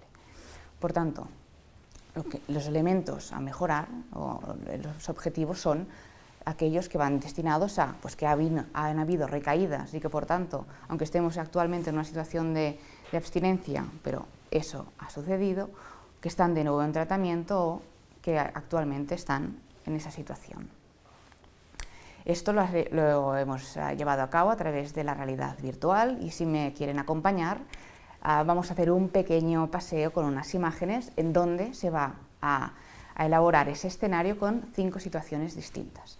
Hemos desarrollado esta intervención en un parque, nos parecía que era un espacio donde comúnmente chicos y chicas, nuestros adolescentes, pues pasan mucho tiempo en ellos, con amigos, en un formato de ocio, donde se encuentran distintos grupos de amigos y entre ellos interactúan y en situaciones donde se puede dar pues el consumo, los botellones, el consumo de derivados, etc. Por ejemplo, se van a encontrar en una primera situación con una vecina que les va a estar explicando pues una historia relacionada pues, con su vida. En este caso, una de las cosas que queremos potenciar, y así como antes Luis nos ha explicado con las métricas, ver en qué nivel partimos, a nivel de atención, a nivel de control de impulsos y por tanto, cómo este chico o chica en una línea base nos va a dar ese inicio. Se va a encontrar en una segunda situación con un grupo de 2 chicos y una chica que van a ofrecer beber cerveza, que van a ofrecer consumir un porro y además que le van a ofrecer si quiere comprar alguna de su mercancía. Otras imágenes para que se pueda también ver el diseño de esta situación. También se va a encontrar en la tercera situación, que es un chico llorando, que justamente ha tenido un problema con aquellos 3 chicos que les comentaba. Y dado esta situación, nos va a pedir dinero y por tanto le va a pedir al paciente que si le puede dar algo de dinero y además le va a ofrecer si quiere beber y si quiere compartir esa bebida. Estas dos situaciones, estas 2 escenas no están en el parque, se encuentran en un espacio distinto, en la panadería y después en el domicilio. Una vez el paciente llegue a casa, sus padres le van a preguntar si ha consumido o no y ahí pues, va a tener la posibilidad de tomar decisiones nuevamente y por tanto decir si sí ha consumido o si no ha consumido. Veremos si realmente es así o si el chico o chica intenta mostrar algún elemento que no tiene que ver con lo que ha pasado realmente. Y eso nos va a permitir potenciar y trabajar ese sobreaprendizaje. Bien, pienso que este elemento es importante porque realmente, ¿no?, en cuanto a la metodología, es cómo vamos a llevar a cabo esta intervención. El control de variables, por tanto hay distintos elementos. Por ejemplo, el primero es que nuestros terapeutas van a estar formados y están formados para realizar todo lo que es la intervención con la realidad virtual y todo lo que tiene que ver con las métricas y las situaciones que se va a encontrar. Además, vamos a garantizar que la información previa al paciente, es decir, el objetivo que tiene y cómo se va a desarrollar, va a ser igual para todos nuestros pacientes.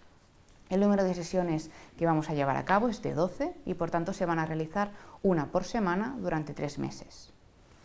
La duración de esta sesión va a ser de 1 hora y se va a complementar la parte de exposición en la realidad virtual, complementada con el trabajo conjunto con el terapeuta.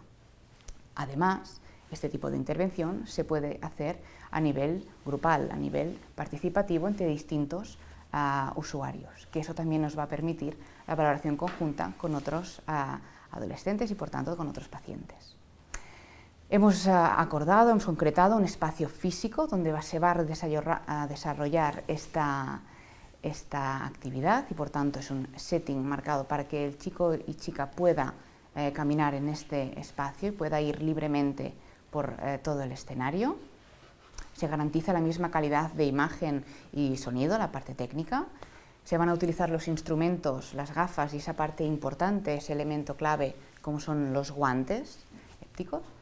Cada sesión se va a registrar con las métricas que antes mi compañero Luis les mostraba y eso nos va a permitir hacer una línea base de desarrollo en todas esas sesiones y se va a complementar finalmente con un protocolo asistencial que va a rellenar y que va a tener por escrito cada terapeuta. Bien, en cuanto al segundo objetivo general, mejora pronóstica en situación de alta terapéutica, pensamos que es un elemento no solo importante, sino que a su vez puede tener un valor añadido tanto para la familia como para el paciente. ¿Por qué?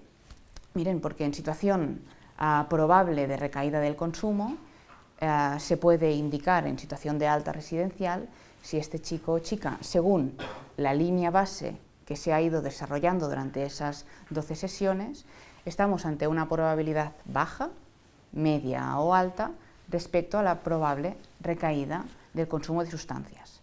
Pensamos que ese valor añadido nos puede indicar, nos puede ayudar también a mejorar nuestra indicación a la alta residencial. Por ejemplo, un chico o chica, un adolescente o paciente que se encuentre en una probabilidad media o alta, muy probablemente, aunque hayan otros indicadores, pues nuestra indicación a continuar ese tratamiento sea o de centro de día o en el programa de seguimiento ambulatorio. En caso de que fuese una probabilidad baja, pero en otros indicadores tuviésemos pues, probabilidad de un alto riesgo, igualmente podríamos indicar la continuidad del tratamiento en el centro de día, como también en el programa de seguimiento. Bien, hemos tenido la oportunidad de ver imágenes de este escenario sobre el craving y actualmente decirles que estamos también en este segundo escenario que actualmente se está desarrollando y que tenemos muchas ganas de poder empezar ya a visualizar, que es sobre el bullying. En este caso nos hemos querido centrar en la parte de los observadores, pero antes de ello, ¿no? ¿Qué es bullying y qué no es? Pienso que esto es un elemento importante y que por tanto aquello que es bullying son tres características principales. La primera, pues que sea una agresión repetida en el tiempo, que también haya un desequilibrio de poder entre el agresor y la víctima y que por último haya una intencionalidad de hacer daño por parte del agresor.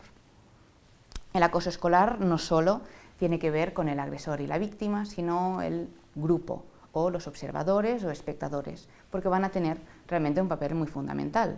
Aquellos observadores pueden hacer unas conductas relacionadas con, por ejemplo, defender a la víctima, o se pueden convertir en testimonios pasivos y por tanto de no intervención, testimonios activos y por tanto incentivar o que pueda perpetuarse esa agresión o colaborar. Creo que lo vamos a ver mucho más claro en este triángulo, donde vemos al observador, la víctima y el agresor. El observador que puede defender a la víctima o en ese caso que puede ser o reforzador o colaborador con el agresor.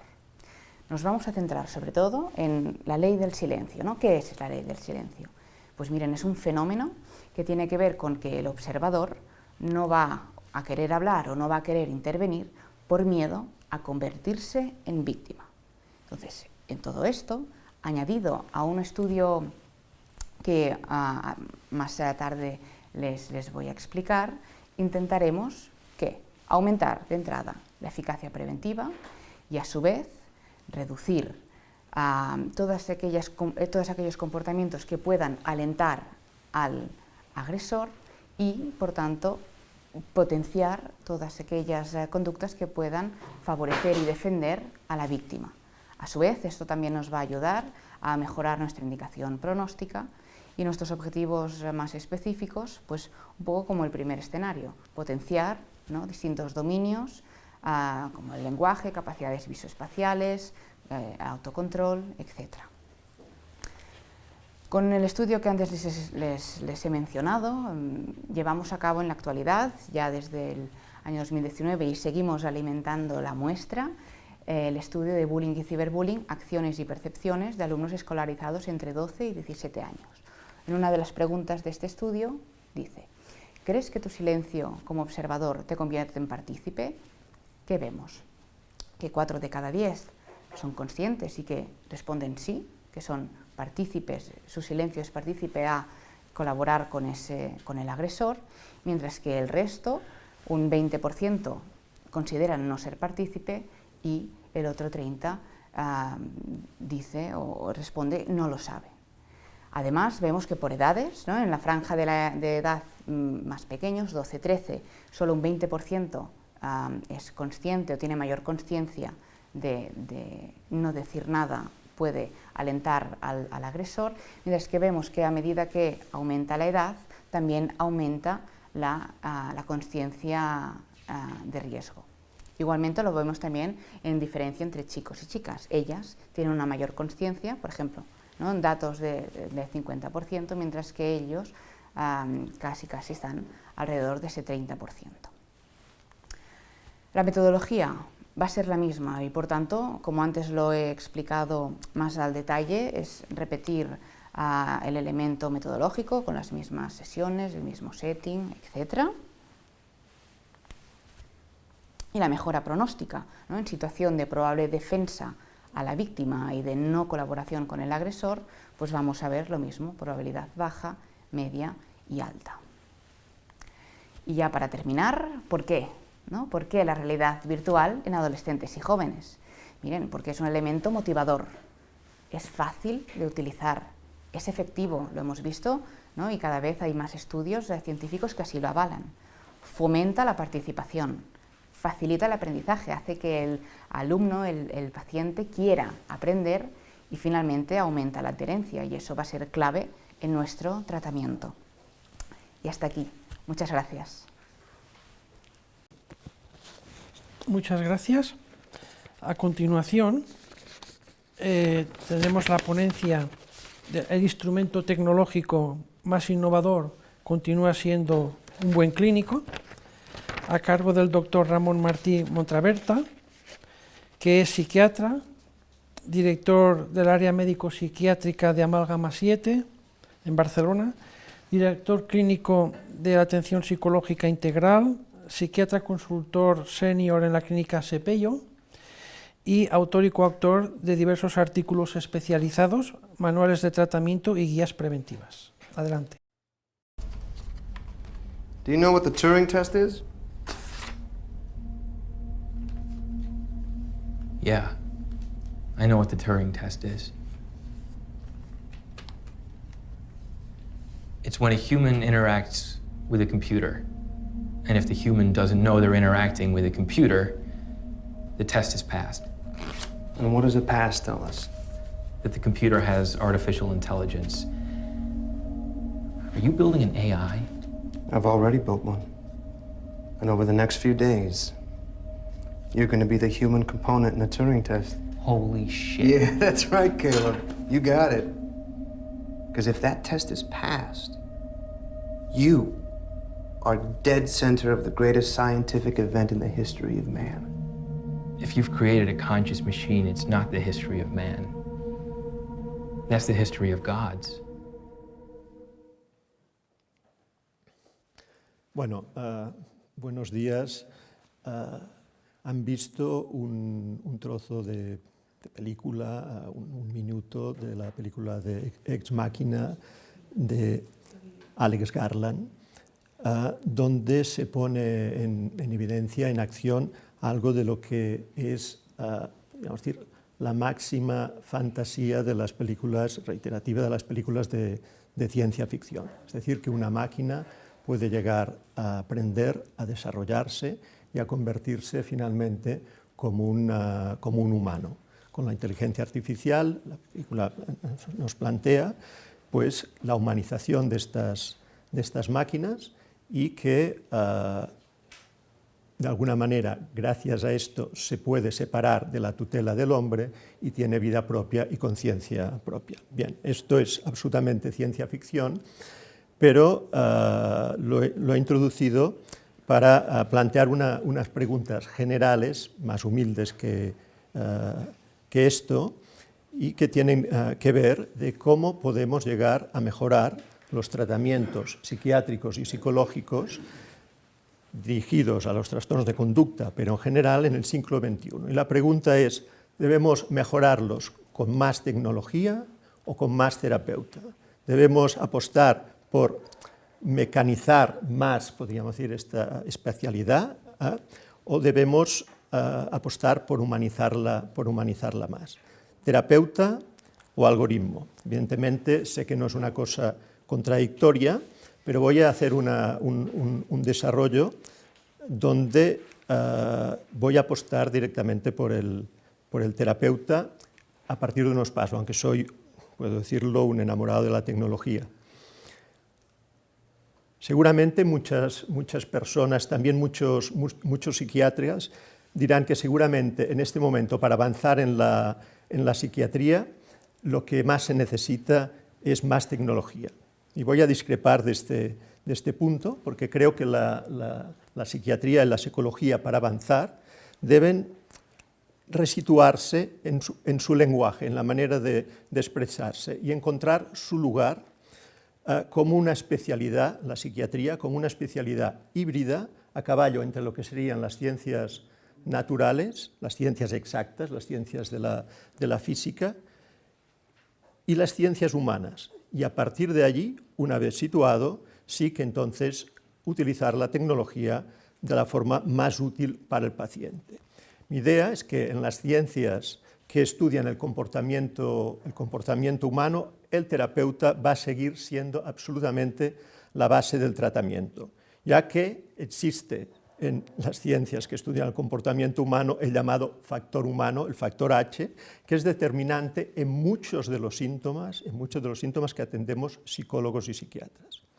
Si actualmente entendiéramos solo la psiquiatría como puramente biológica, defenderíamos que esta viene dada solamente estructurada por las ciencias exactas, las ciencias naturales. Y desde esta perspectiva entenderíamos los síntomas y las enfermedades mentales como una reducción a modificaciones cerebrales patológicas. Este enfoque, cierto, en parte, creo que ha perjudicado la psiquiatría clínica y ha descuidado su pensamiento psicopatológico en la investigación más conceptual.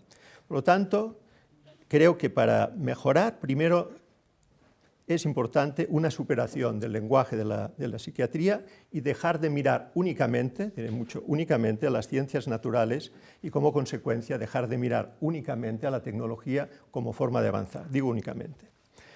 Hay diferentes voces que han alertado sobre este tipo de problema, una de las más respetadas tal vez la del profesor Berrios, catedrático de epistemología psiquiátrica de la Universidad de Cambridge, que con sus colaboradores, donde evidentemente participan psiquiatras, psicólogos, biólogos, pero también participan lingüistas, también participan historiadores, también participan filósofos, ha desarrollado durante los últimos años una nueva epistemología y donde plantea los síntomas mentales como objetos híbridos constituidos por una amalgama especial de señales biológicas y configuradores personales, familiares, sociales y culturales.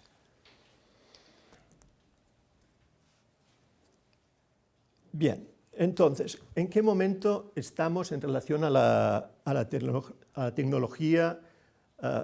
Creo que vivimos la época más espectacular del desarrollo tecnológico y científico. Esta ha logrado en diversos campos una progresión realmente espectacular, donde hazañas que hace poco tiempo, pocos años, parecían terreno de la ciencia ficción, hoy son realmente realidades. Por lo tanto, cuidado con las cuestiones de ciencia ficción que nos parecen absolutamente lejanas y a veces las acabamos encontrando. Todo ello fomenta que la mejor acreditación y el mayor prestigio de una especialidad viene dada por la autoridad que tenemos en las ciencias naturales y en el manejo de conseguir transformar ciencia en datos cuantificables para los estudios. Por lo tanto, conocemos la potencia de las ciencias naturales, estamos absolutamente, yo creo que fascinados, encantados por los logros de la tecnología, y en este sentido, si tenemos que diferenciar cuál es apostamos por la mayor eficiencia de la máquina o del humano, del terapeuta o del algoritmo, si comparamos la superioridad y la eficiencia de la máquina sobre el humano en los campos cuantificables, por las ciencias naturales, es absolutamente una evidencia y no hay ningún tipo de duda y no hay ningún tipo de debate. Lo hemos visto, por ejemplo, en el título de nuestras jornadas, donde ponemos énfasis que en 1996 IBM crea el supercomputador Deep Blue y que gana al vigente campeón mundial, que es Kasparov. Es la primera vez que una máquina supera en inteligencia, no en músculo, supera en inteligencia a un humano. Pero es que en el 2016 Google crea el computador AlphaGo, que según los expertos, no entiendo nada del Go, pero es mucho más complicado, muchísimo más complicado que el ajedrez. Y derrotó, a partir de la inteligencia artificial, al vigente campeón mundial, que se llamaba Lee Sedol, por un 4-1, espectacular.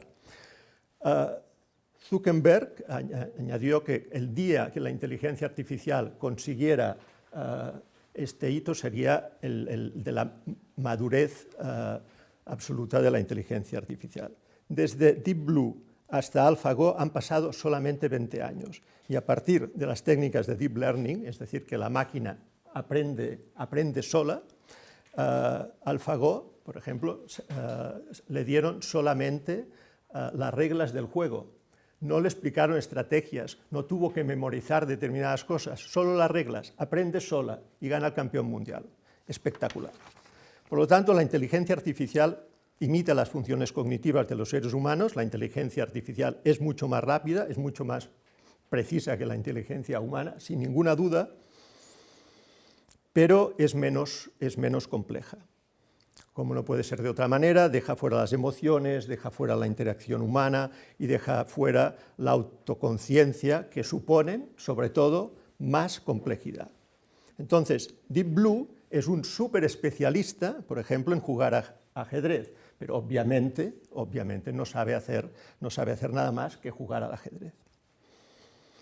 Por lo tanto, muchas facetas de diferentes especialidades médicas ya son realizadas de forma más eficiente por la inteligencia artificial. Desde un cirujano tenemos en estos momentos robots cirujanos que pueden operar con mucha más habilidad que cualquier cirujano. Por lo tanto, muchas facetas de diagnóstico, de prevención y de tratamiento ya pueden ser realizadas por esta inteligencia artificial o por algoritmos. Entonces, ¿cuál es la fantasía que esto propone? La fantasía al extremo. Primero es que la tecnología con el tiempo se podrá ir haciendo cargo de la mayoría de cosas que ahora hacen los humanos. Esto no es una fantasía exactamente, porque esto es cierto. Actualmente creo que ya se está hablando que el 24% del trabajo mundial lo realizan máquinas y se está hablando que en 5 años esto puede llegar al 52%. Entonces, no es ninguna tontería y no estamos hablando ya solamente de las máquinas en el sentido de su capacidad muscular, de hacer cosas absolutamente mecánicas, sino de hacer cosas cognitivas e inteligentes. La siguiente sería el trocito de la película. La inteligencia artificial de alguna manera superará y sustituirá a la humana y los robots con inteligencia artificial se podrían humanizar hasta tal punto, que esta es evidentemente la fantasía, que nos pueden llegar a sustituir. Yo tenía un profesor de psiquiatría hace años que realmente me transmitió un cierto amor y pasión por una manera de entender la clínica, la psiquiatría, el discernimiento, la locura, y que hablando hace tanto tiempo con él me decía, tal vez las máquinas sustituyan a los médicos dentro de unos años, pero creo que nunca van a sustituir ni a los psicólogos ni a los psiquiatras. Creo que tiene razón, y creo que tiene razón, aparte de esta cuestión corporativista, que podemos decir que, bien, tal vez los psiquiatras y los psicólogos, si esto pasa, vamos a ser los últimos que nos vamos a quedar sin trabajo, pero creo que todas las ciencias que estudian el comportamiento humano, como la psiquiatría y la psicología, no encajan totalmente en las ciencias naturales. En un sistema donde se puede contabilizar todo, una parte siempre se resiste a ser contada, cuantificada, y este es podríamos decirlo en general, sería el factor humano. Otra manera de decirlo, el cerebro no es la mente. De hecho, si el cerebro fuera la mente, se diría igual. Se dice diferente porque son diferentes. Por lo tanto, la psiquiatría y la psicología no son especialidades como las otras especialidades médicas, exactamente, al menos exactamente. Durante mucho tiempo hemos dicho y hemos escuchado, creo que una enfermedad mental debe entenderse como se entiende una enfermedad hepática o cardíaca o neurológica. Y esto no es así, no es así en su totalidad. No decimos enfermedad cerebral, decimos enfermedad mental, porque el campo de la psiquiatría, la mente, no es solo el cerebro, es el cerebro obviamente, pero es más complejo, ya que introduce el factor humano y con ello todos sus efectos simbólicos. Por lo tanto, la ciencia y el estudio con las ciencias naturales, por muy potente que sea el método científico, precisamente por su potencia, no pueden dar cuenta de cantidades de cosas cotidianas que nos pasan en la vida. Es difícil estudiar qué es la felicidad, qué es el amor, qué es la amistad, qué es la compasión, la religión, la música, la poesía. Es difícil, no que se puedan investigar, pero que se puedan investigar en su totalidad en el sentido de la ciencia física. Pero los psiquiatras y los psicólogos nos encontramos muchas veces que debemos lidiar con todas estas cosas importantes y poco concretas de la vida, pero que inciden mucho en la causación de lo que sería el bienestar humano y también el malestar humano.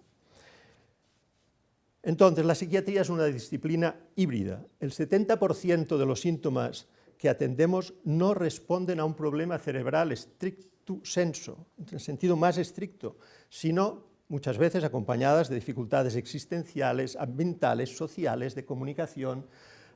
El hombre es un lobo para el hombre y nos perjudicamos bastante. Y nos conecta directamente muchas veces con esta parte ilógica y a veces extrañas para nosotros mismos que llamamos el factor H, el factor humano. Por lo tanto, los trastornos psiquiátricos son heterogéneos, algunos son enfermedades médicas claras, algunos son variaciones de la normalidad, más o menos extremas, y otros están en el medio, bailando entre las dos cosas. Por lo tanto, es una disciplina híbrida, la psiquiatría, y que debe combinar, para su mejor ejecución, las habilidades y los métodos de las ciencias naturales, pero también las ciencias humanas. Está explicado ya por autores no modernos, Jaspers lo explicó bien hace bastante tiempo, que las ciencias naturales pueden ofrecer una explicación clara de lo que es la enfermedad y que sigue exactamente el modelo médico. Y las ciencias humanas no pueden dar esta explicación, pero permiten una comprensión de los síntomas y alteraciones que son variaciones de la normalidad. Si los síntomas están provocados por lesiones cerebrales, en un paciente, entonces estos síntomas se explican perfectamente por lo que sería una ciencia exacta, y lo mejor es hacer un TAC y toda una serie de pruebas para ver causa-efecto. Pero si los síntomas psiquiátricos atañen a la semántica, a las interacciones entre seres humanos, a dificultades comunicativas existenciales, no pueden explicarse entonces por lesiones cerebrales y deben ser entendidos y gestionados. Todos sabemos muchas veces que nos encontramos con mucha más dificultad de tratar un trastorno adaptativo que tratar un trastorno bipolar tipo 1 exacto. Entonces, el factor humano recae precisamente en eso, en la imperfección, en la imposibilidad de comprender el todo, en la dificultad de contabilizarlo y en la resistencia que ofrece a veces al estudio con las ciencias naturales. Entonces, podemos decir que las matemáticas son datos, los cyborgs son datos, los algoritmos son datos, pero los humanos no somos solo datos. Y la enfermedad mental será el resultado de un código genético que se puede contabilizar con los recursos de las ciencias exactas y un código semántico que no se puede contabilizar, pero que lo podemos interpretar, tratar, gestionar y comprender. Para tratar esta complejidad está mucho mejor situado un terapeuta que un algoritmo. Y creo que puedo asegurar que la forma de entender qué es un trastorno mental, es decir, la forma que nos lo nombramos, va a tener cuál es su causa, cómo lo definimos, cómo lo clasificamos, dónde lo colocamos, va a tener una incidencia muy importante en cómo lo vamos a tratar y en la posición, por tanto, del terapeuta. Hay un artículo del periodista David Brooks, que lo podemos situar como un comunicador científico. Escribió un artículo de New York Times en el año 2013, donde situaba a los psiquiatras, no se lo pierdan, como héroes de la incertidumbre. Curiosa manera. Pero no lo hace para criticar a la psiquiatría, sino todo por el contrario, sino lo hace para alabar a la función, dice, colosal que hacen todos los profesionales de la salud mental en general para enfrentarse a la complejidad, y este es el tema, complejidad del sufrimiento emocional humano. Dice el artículo, los profesionales de la salud mental, los terapeutas, y no solo, psicólogos, psiquiatras, servicios sociales, los que están en contacto con la salud mental, son héroes que alivian al más escurridizo de todos los sufrimientos, aun cuando lo superan la complejidad y variabilidad de los problemas que confrontan. Son héroes, dice, de la incertidumbre, que usan el conocimiento y la destreza, pero también la improvisación y el arte para mejorar la vida de las personas. Y termina con una frase de Hipócrates, por lo tanto no muy actual. En algunas situaciones, dice Hipócrates, es más importante saber qué tipo de personas tienen una enfermedad que saber qué tipo de enfermedad padece una persona. En determinados momentos y en determinados padecimientos, la superespecialización puede ser más un lastre que una ventaja. Superespecializarse en ajedrez hace que uno solo sepa de ajedrez. Y en este sentido, aunque nos especialicemos, atendemos a personas y ayudamos a buscar salidas, algunas comunes, otras únicas y personalizadas a lo que es el malestar psíquico. En Amalgama, cuando empezábamos, lo decíamos de otra manera, cuando venían unos adolescentes con trastornos de conducta, que nosotros hacíamos trajes a medidas, uno para cada chico, para cada particularidad, y no hacíamos, sería prêt-à-porter. Entonces, mi receta para el mejor terapeuta. El mejor terapeuta surge cuando consigue mantener un pie en las ciencias naturales, en la explicación, y el otro en el arte de las ciencias humanas, la comprensión, lo que implica aportar un punto de vista más amplio en el conocimiento del comportamiento humano. La mejor psiquiatría aparece cuando combina el conocimiento científico y la experiencia técnica con el conocimiento personal, cuando combina el conocimiento y la atención a los patrones comunes junto con el cuidado y escucha a las circunstancias personales específicas de un ser humano único. Y hasta aquí. Muy bien, muchas gracias, doctor Ramón Martí.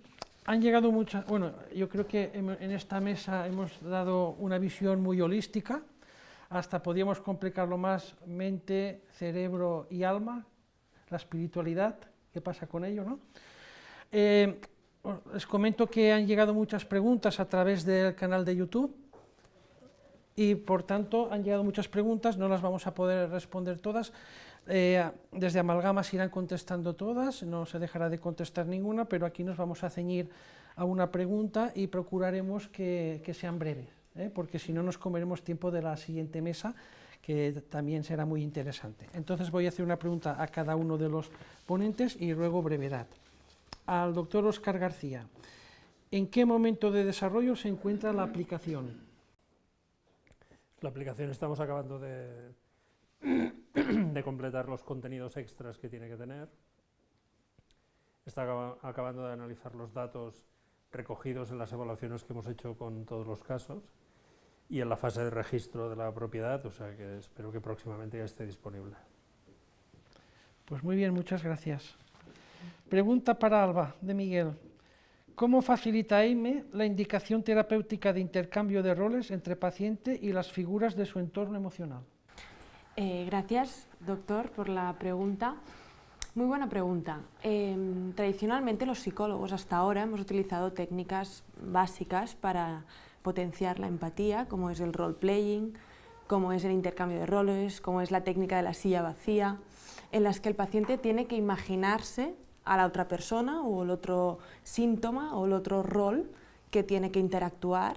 En cambio, la realidad virtual de EIMI nos potencia esta parte, no es necesario imaginar, ya podemos entrar directamente a la empatía.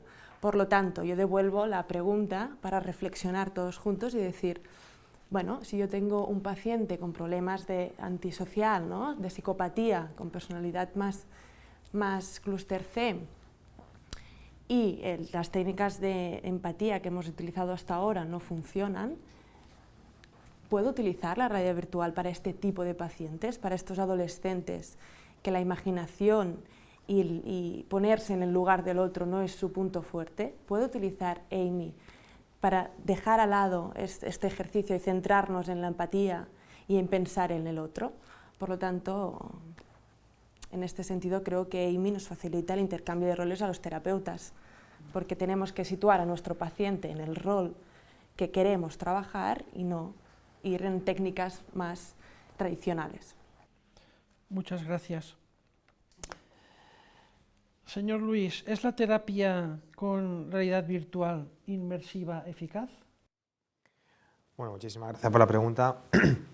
De hecho, sí, aparte de estar demostrado a nivel científico con diversas publicaciones en medios con alto índice de impacto, lo que usamos nosotros es estimulación lateral múltiple, que se basa en no solamente usar el estímulo visual, sino el táctil, como hemos explicado, y eso está demostrado que acelera el aprendizaje, incrementa la adherencia y sobre todo crea la sensación de presencia o inmersión real, que es precisamente lo que hace eficaz a la realidad virtual.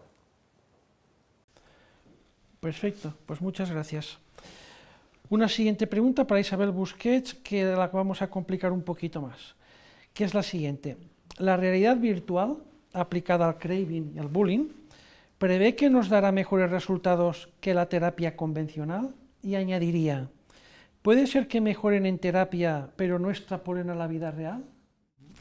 Gracias por la pregunta. Bueno, de entrada decir que los comportamientos de craving y bullying son altamente prevalentes en nuestros adolescentes. Si miramos datos, ¿no?, por ejemplo, el Plan Nacional sobre Drogas ya nos da datos interesantes, porque ¿qué vemos? Que en una media de edad de 14 años es cuando estos adolescentes empiezan el consumo tanto de tabaco, alcohol, cannabis, derivados del cannabis. Además, vemos otros datos que, por ejemplo, el binge drinking, el atracón de alcohol, es aquella bebida que en 5 o más copas durante 2 horas es muy prevalente, no estamos hablando de un 30%, entonces nuestros pacientes ya han pasado y ya estamos en esta situación. Pienso que a través de la realidad virtual se va a poder potenciar los objetivos planteados. Además, ya estamos iniciando la puesta en escena con nuestros pacientes y realmente vamos a obtener resultados muy prometedores. Pues muchísimas gracias y acabamos con la última pregunta. Al doctor Ramón Martí, ¿una excesiva tecnología podría fomentar una cierta deshumanización del mundo? Bueno, voy a contestar muy rápido, es compleja y hay mucho que decir, pero voy a intentar contestar muy rápido. Creo que sí, pero no tanto por la excesiva tecnología. Creo que el problema, en el sentido de que puede llevar a una cierta deshumanización, no es que haya mucha tecnología, sino que con esta tecnología los humanos cada vez parece que nos acostumbramos más a pensar como máquinas. Es decir, no es tanto que las máquinas se humanicen, sino que los humanos nos mecanizamos y pensamos, como podríamos decir, en el sentido de buscar una cierta exactitud. O sea, en este sentido creo que hay una cierta deshumanización, sí. Pues muy bien, muchas gracias. Aquí acabaríamos con esta mesa. Les damos las gracias a todos los ponentes por haberse ceñido al tiempo, lo cual nos va a permitir pues, seguir con la jornada según lo previsto. Como les decía, las preguntas ya serán contestadas y muchas gracias a todos también que se están siguiendo por streaming por su activa participación. Buenos días.